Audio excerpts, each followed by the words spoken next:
잠언을 묵상하다가 오늘부터 에스더서를 보게 되는데요.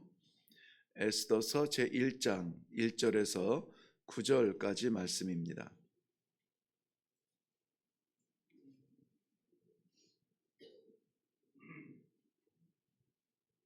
찾으셨으면 우리 에스더서 1장 1절에서 9절까지 말씀 같이 읽도록 하겠습니다. 시작. 이 일은 아하수에로 왕 때에 있었던 일이니 아하수에로는 인도로부터 구스까지 127 지방을 다스리는 왕이라. 당시에 아하수에로 왕이 수산궁에서 즉위하고 왕위에 있은 지 제3년에 그의 모든 지방관과 신하들을 위하여 잔치를 베푸니 바사와 메대의 장수와 각 지방의 귀족과 지방관들이 다 왕 앞에 있는지라. 왕이 여러 날 곧 180일 동안에 그의 영화로운 나라의 부함과 위엄의 혁혁함을 나타내니라. 이 날이 지남에 왕이 또 도성 수산에 있는 귀천간의 백성을 위하여 왕궁 후원 뜰에서 7일 동안 잔치를 베풀세. 백색, 녹색, 청색 휘장을 자색 가는 배 줄로 대리석 기둥 은고리에 메고 금과 은으로 만든 걸상을 화반석, 백석, 운모석, 흑석을 깐 땅에 진설하고 금잔으로 마시게 하니 잔의 모양이 각기 다르고 왕이 풍부하였으므로 어주가 한이 없으며 마시는 것도 법도가 있어 사람으로 억지로 하지 않게 하니 이는 왕이 모든 국내 관리에게 명령하여 각 사람의 마음대로 하게 함이로라. 왕후 와디스도 아하수에로 왕궁에서 여인들을 위하여 잔치를 베푸니라. 아멘. 우리 먼저 기도하겠습니다. 분에 넘치는 영광스러운 복된 삶을 살면서 이 귀한 삶을 주신 아버지를 잊어버리고 있지는 않은지, 이 아침에 다시 시작하는 귀한 말씀을 통하여서 우리가 환경이 아니라 주신 아버지를 다시 바라볼 수 있는 초심을 얻게 하시니 감사합니다. 말씀을 통하여 붙잡아야 할 것과 놓아야 될 것에 대한 분명한 인식을 갖게 하시고 오늘 하루 어떠한 형편 속에 던져지든지 간에 우리 마음, 우리 믿음, 아버지를 향한 일편단심의 신앙은 포기하지 않도록 주께서 축복하여 주시옵소서. 허락하여 주시며 또한 이루어 주실 줄로 믿사옵고 예수님의 이름으로 기도하옵나이다. 아멘. 갑자기 에스더서로 본문 말씀이 옮겨지면서 다시 한번 정신이 바짝 나더라고요. 에스더서를 통해서 우리에게 주시는 귀한 말씀이 있을 줄로 믿습니다. 에스더서는 10장에 길지 않은 성경 말씀인데요.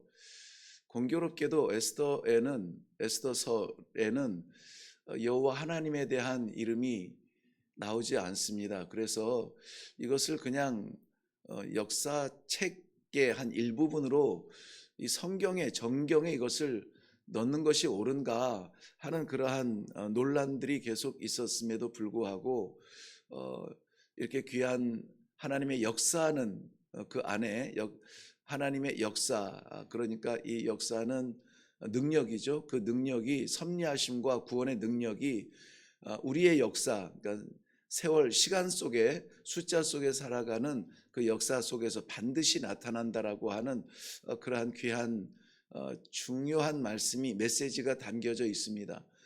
그러한 가운데 오늘 우리가 에스더서를 묵상하면서 제가 좀 기도하면서 오픈을 했는데요. 어, 누리고 있는 삶과 잊어서는 안 되는 것들에 대한 경각심을 주시는 귀한 아침인 줄로 믿고, 늘 우리에게 이러한 기회를 주시는 하나님께 감사하며 오늘 하루를 살 때에 아무쪼록 정신없이 흘러가는 하루가 아니라, 그럼에도 불구하고 우리가 놓치지 말아야 할 것을 분명히 깨닫게 하시는 아버지의 말씀이 있다, 저는 그렇게 여겨집니다. 동일한 마음으로 말씀을 받고 우리가 흩어지지만 동일한 신앙으로 하나님의 기쁨이 되는 성도들의 삶이 되기를 먼저 주님의 이름으로 축원합니다. 네, 오늘 이 나타나는 아하수에로 왕, 이스라엘 백성들은 바벨론의 포로로 끌려갔다가 70년 만에 고향 예루살렘으로 돌아오게 되죠. 그런데 고향 예루살렘으로 돌아오게 한 그 나라와 왕은 끌고 갔던 바벨론 왕은 아닙니다. 바벨론 왕의 마지막 벨사살 왕은 우리 다니엘서에서 보는 것처럼 하나님께서 메네메네 데겔 우바르신이라고 하는 재어보니 왕의 능력이 되지 않아 바사는 너를 내치겠다라고 하는 경고의 말씀을 받고 바로 그날 밤에 메대 왕 고레스 바사 왕 고레스에 의해서 무너지게 되죠. 그런데 바사 왕과 메대는 한 형제 나라인데요. 고레스와 다리오 왕이 등장을 합니다. 다리오 왕은 고레스의 삼촌뻘 되면서 나중에는 그의 딸을 이 고레스가 결혼함으로 말미암아 장인이 되죠. 그래서 나라가 통합이 되는 그러한 나라입니다. 그래서 우리는 메데라는 나라보다는 바사, 즉 우리 역사 속에서는 페르시아라고 하는데요. 이 바사라고 하는 나라를 더욱 기억을 많이 합니다. 그래서 이 다리오 왕에 의해서 바벨론이 무너지고 2년 만에 이 고레스가 나라를 통합하면서 왕이 됩니다. 그리고 이스라엘 백성들을 바벨론을 정복하고 메대와 바사 연합 새로운 제국을 이룬 이 다리오 왕은 굉장히 좀 거칠은 그러한 정책을 펼쳤는데요. 이스라엘을 그의 나라로 각기 원하는 나라 고향으로 돌아갈 수 있도록 귀환 명령을 내린 고레스 왕은 1차적으로 이스라엘 백성들이 돌아온 때가 주전 537년에 돌아왔는데, 그때는 스룹바벨과 여호수아를 통해서 돌아오겠죠. 약 5만 명 정도가 돌아왔다고 합니다. 그런데 1차, 2차, 3차에 걸쳐서 우리가 기록된 대로는 3차에 걸쳐서 이스라엘 백성들이 예루살렘으로 귀환하게 되는데요. 이상하게 1차 귀환하고 2차로 귀환할 때 2차로 에스라를 기록했던 그 에스라 선지자와 더불어서 2차로 돌아올 때까지의 기간이 약 80년 정도 걸립니다. 1차로 돌아왔던 사람들이 예루살렘을 재건하고 성전을 재건하고 그리고 그 성전에서 제사를 드리지만은, 그러나 그 하나님께서 역사하셨던 역사의 현장에 있지 않았던, 즉 바벨론에서 태어난 이스라엘 그 자손들이 많았기 때문에 그들의 정체성과 그 뿌리에 대하여서 희미했던 저들이 그저 종교인처럼 예배를 드리고 제사를 드렸던 그러한 삶을 살면서 에스라 선지자를 통하여서 하나님께서는 저들의 뿌리가 여호와 하나님께로부터 왔음을, 저들의 정체성이 하나님의 백성임을, 그렇게 신앙의 어떤 개혁을 일으키는 일을 하게 되죠. 그래서 1차와 2차 사이에 어떤 일이 일어나냐면 이 바사 페르시아 제국이 이렇게 건재하던 중에 그리스 그 에게해를 바다를 건너면은 새로운 세계라고 했는데요. 이 아하수에로 왕이 127도를 다스렸다라고 말하는데 127개의 나라는 아니고 행정구역으로는 약 20국 정도를 인더스강으로부터 시작을 해가지고 지금 우리가 지형으로 보면은 에티오피아를 넘어서 오히려 그 수단 지역까지 북나일강의 지역까지, 그러니까는 이 이스라엘이라든지 지금 우리가 생각하는 터키, 뭐 이란, 이라크 이런 모든 지역을 다 다스렸던 거대한 제국인 것은 맞습니다. 그런데 이 에게 바다 건너서 그리스의 변방에 이 독립 혹은 이 페르시아 제국의 그 통치를 받아들이지 않는, 저항하는 그러한 작은 그 무브먼트 운동이 일어납니다. 그에 대해서 이 고레스 왕이 그 저항 운동하는 반항군을 제압하려고 건너가서 전쟁을 치르는데요. 그 변방의 작은 운동이 아테네를 중심으로 해서 이 그리스 전역의 연합군으로 이 페르시아 제국을 저항하는 운동이 일어나게 됩니다. 그런데 미처 그 전국 그리스에 있는 모든 그 전국의 연합군을 모으기도 전에 이 페르시아 제국과의 전쟁을 치르게 되는데요. 그러니 숫자적으로 당연히 열세일 수밖에 없고 약 9,000명의 그 그리스의 지방 군대가 이 페르시아의 약 25,000명, 어떤 역사에 보면 역사라는 것이 늘 그것만 연구하는 사람들인데 통일되지 않는데 너무나 큰 차이가 많이 날 때가 있더라고요. 어떤 사람은 약 100만 군대라고 이야기하기도 하고 250만까지 기록하는 역사가 있는데요. 보편적으로 이해할 만한 군대는 약 2만 5천 명의 페르시아의 군대가 배를 타고 건너가서 이 그리스의 변방에서 전쟁을 하게 됩니다. 그런데 당시에 제국을 이루고 오늘 이 127개의 그러한 도를 자랑할 만큼 힘을 가졌던 이 페르시아가 그만 그 전투에서 패하게 되는데요. 생각지도 못했던 이 전투의 승리를 아테네까지 약 40km를 달려가서 우리가 이겼습니다라고 이 한마디 외치고 죽어간 그 병사가 있다고 하죠. 그래서 그때로부터 이 생각지 못했던 약자의 승리를 기념하면서 올림픽이 시작이 되어지고 그 전쟁이 일어났던 곳이 우리가 잘 아는 마라톤 전투인 것입니다. 그리고 이 마라톤 전투에서 패하고 돌아온 이 고레스 왕은 약 2년 후에 3년 후에 그만 그 작은 변방에 또 반항군을 제압하려고 나갔다가 죽게 되는데요. 그 아들이 누구냐면 오늘 본문에 나오는 아하수에로 왕입니다. 아하수에로 왕이 이제 새로운 왕이 돼서 승계한 그 승계로 인한 그러한 왕이지만은 그러나 페르시아 제국에 대한 강성과 또다시 전쟁에 나가기 위한 힘을 모으기 위해서 잔치를 하게 되는데, 당시에 이 황제가 전국을 상대로 하여서 이러한 잔치를 베풀었다 하는 것은 여러 이유가 있겠지만은, 그런데 이 바벨론 왕의 마지막 잔치도 결국은 이 쳐들어오는 바사의 메대와 바사의 그러한 전쟁을 준비하기 위한 그 충성심을 모으기 위한 그러한 잔치였는데요.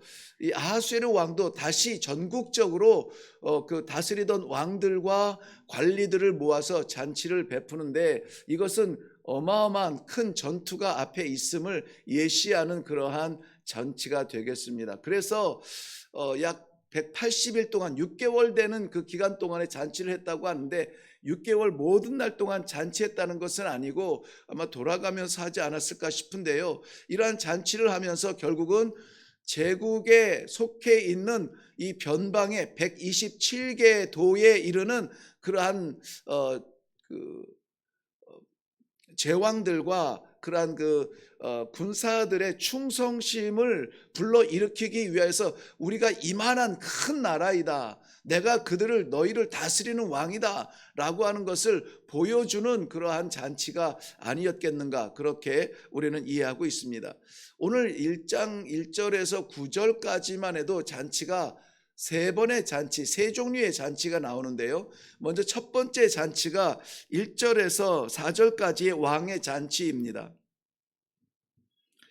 말씀드린 것처럼 메대와 바사의 그러한 20개 구역의 127도를 다스리고 있는 장수들과 각 지방의 귀족들과 지방관들을 불러 모아서 잔치를 합니다.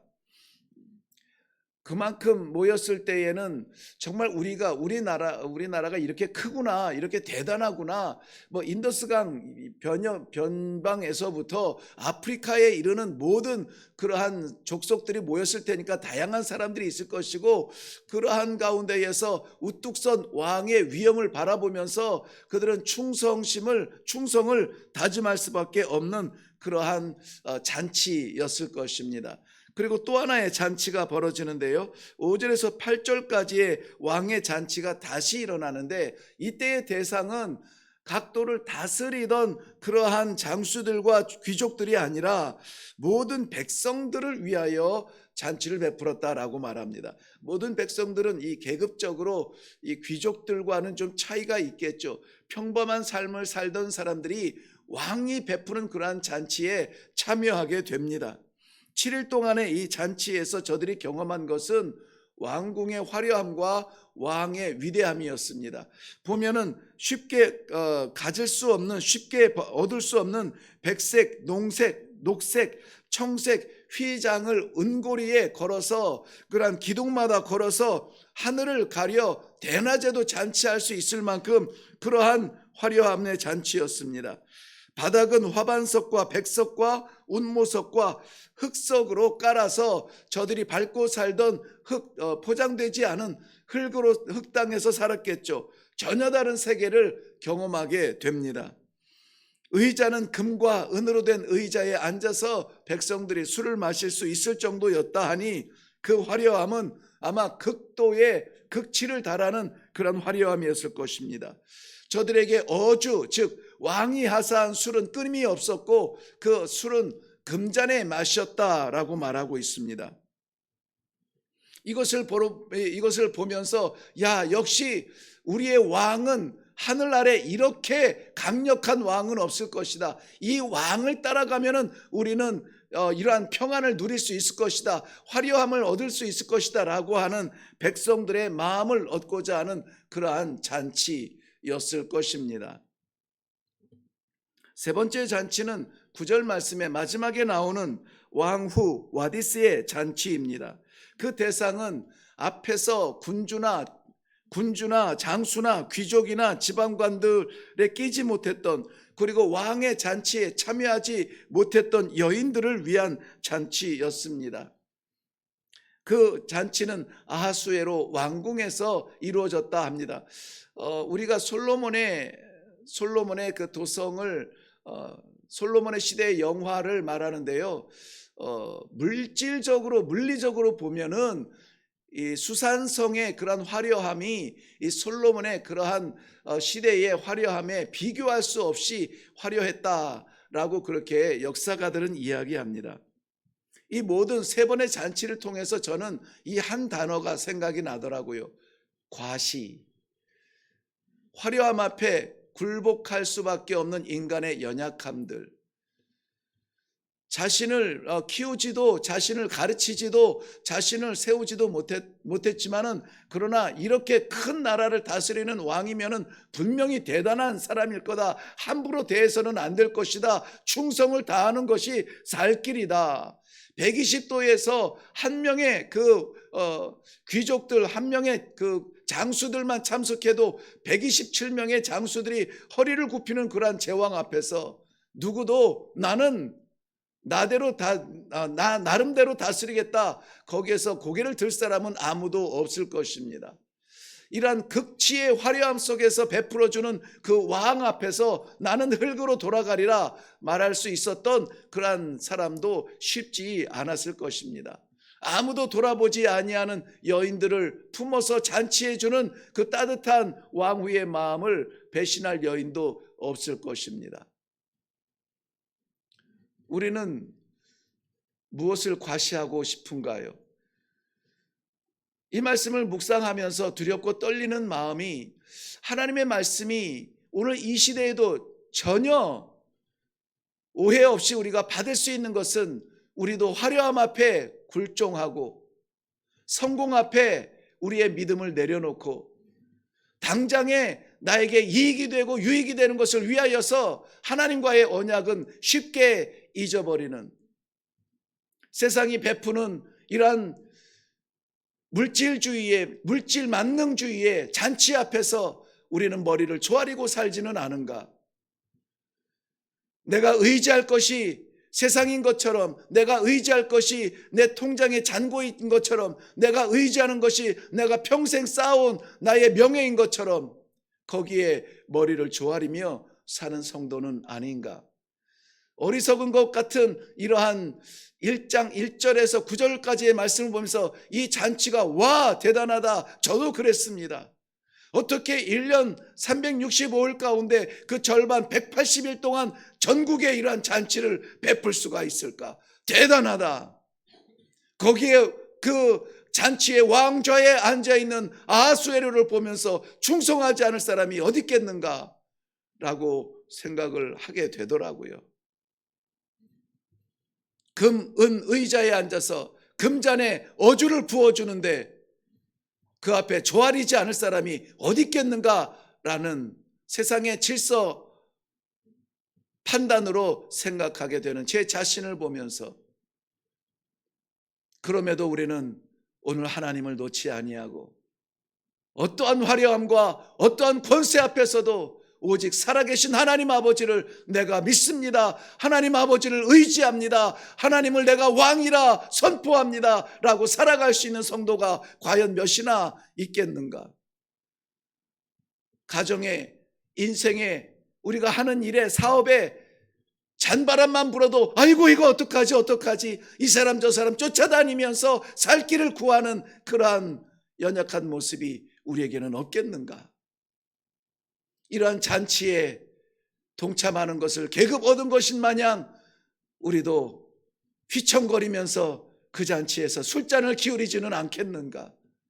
염려하는 마음으로 화들짝 하나님께서는 사랑하는 주의 백성들, 세상의 어떠한 권세 앞에서도 굴하지 말라, 세상의 어떤 화려함 앞에서도 마음 뺏기지 말라, 세상의 어떤 사람 앞에서도 쫓아다니지 말고 흔들리지 말라. 결국은 역사 가운데 역사하시는 이는 살아계신 하나님이시요, 내 작은 미말에 속한 벌레만도 못한 내 삶을 놓지 아니하시고 오늘도 그 의로우신 팔로 나를 붙들어 주시는 하나님의 사랑을 믿으신다면, 의지하신다면 그 하나님께서 나의 왕이십니다. 영원한 하나님 나라의 잔치를 예비해 놓으신 나의 아버지십니다. 이 순전한 신앙으로 다시 돌아갈 수 있도록 이 아침에 다시 우리의 중심이 무엇인지, 내가 무엇을 쫓아가며 사는 사람인지, 내 눈물이 무엇 때문에 뚝뚝 떨어지고 있는지, 내 심장이 무엇 때문에 벌렁거리고 있는지 다시 아버지의 손을 붙들 수 있는 성도들의 삶이 되시기를 주님의 이름으로 축원합니다. 기도하겠습니다. 세상을 다스리는 제국 앞에 머리를 조아리는 신하들처럼 찬란한, 휘황찬란한 궁전 앞에서 마음을 빼앗기고 내려주는 어주의 금잔에 마시는 어주의 황홀해하며 나를 알아주는 사람의 머리를 조아리는 사람처럼 우리가 하나님의 백성인데도 불구하고 오직 하나님만 사랑합니다, 우리 아버지의 그 사랑의 질서를 따라 살겠습니다, 예수 그리스도 십자가 외에 다른 것 바라보지 않겠습니다, 신앙을 고백하면서도 우리 삶의 유혹에 넘어지고 권세에 넘어지고 작은 것에 만족하지 아니하고 작은 자리 들어가지, 작은 길 택하지 아니하고 화려한 것만 쫓아다녔던 우리였다면 아버지, 이 시간에 그 잔치에서 벌떡 일어나 뛰쳐나오게 하여 주시옵소서. 좁은 문으로 들어가 좁은 길로 걸어가 십자가를 향하여서 걸어갈 수 있는 이 고독한 마지막 시대에 믿음의 사람들이 되게 하여 주시옵소서. 우리의 가정을 안정시켜주는 것, 물질이 아닌 것을 고백하게 하시고, 우리가 평안함을 누리는 것, 우리의 권세가 아니라는 것을 고백하게 하여 주시옵시고, 의로우신 주의 오른손에 붙잡혀서 오늘도 하나님과 동행하는 삶을 사는 성도가 되게 하여 주시옵소서. 고백하는, 그리고 결단하는, 그리고 순종하는 이 아침이 되도록 축복하여 주시옵소서. 감사드리며 예수님의 이름으로 기도하옵나이다. 아멘. 오늘 잔치에 가득 채워졌던 본문 말씀을 묵상하면서 우리의 눈을 빼앗고 우리의 마음을 빼앗고 우리의 결단을 빼앗는 것이 우리가 무엇 때문에 밤잠을 이루지 못하며 고민하는가를 다시 한번 깨닫게 하시는 귀한 말씀 같아서 저는 말씀을 좀 같이 묵상했습니다. 사랑하는 성도 여러분, 이러한 잔치에 우리도 마음 빼앗기지 않습니까? 우리도 한번 초대받았으면 좋겠다, 그런 생각 안 드시나요? 화들짝 놀라서 다시 아버지 중심으로 오직 여호와를 바라보며 오직 말씀의 사람으로 순종할 때에 세상이 주지 못하는, 하나님께서만 주실 수 있는, 세상이 빼앗을 수 없는, 하나님께서만 주실 수 있는 그러한 복을 우리가 누릴 수 있다라고 하는 것을 다시 나누고 싶습니다. 영혼이 잘됨 같이 범사가 잘 되는 것이지, 범사가 잘 돼서 영혼이 잘 되는 경우는 거의 없습니다. 그러므로 오늘 이 아침에 우리의 영혼을 다시 한번 아버지를 바라보게 하시고, 아버지 말씀으로 인하여서 행복한 삶을 살게 하시고, 내가 아버지와 동행함으로 말미암아 죽음 같은 자리에서도 찬송할 수 있는 그러한 믿음을 회복하게 하여 주시옵소서.